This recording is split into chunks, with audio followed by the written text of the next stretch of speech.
Insulin synthesis begins with transcription in the nucleus and then continues with translation in the cytoplasm of the cell.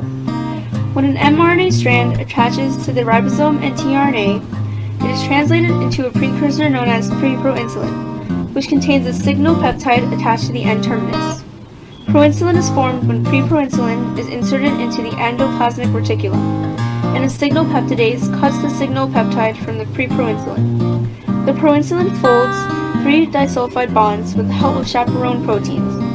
The mature proinsulin is then transported from the ER to the Golgi apparatus, where the proinsulin is placed into a transport vesicle and cut by a series of proteases to create insulin and a C-peptide.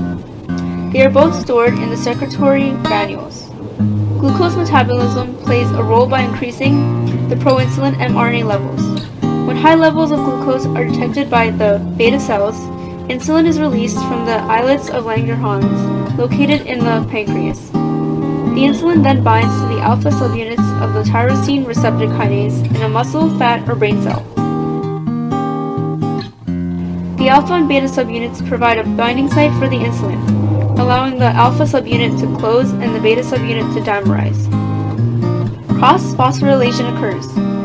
Once the phosphoinositide 3 kinase is attached to the phosphorylated residues of the IRS molecule, the lipid kinase pushes its active site into the cell membrane and phosphorylates a fat located in the membrane called PIP2, thus creating PIP3.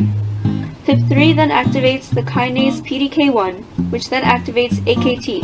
AKT can diffuse across the membrane, which stimulates the movement of glucose membrane transporters to the cell membrane.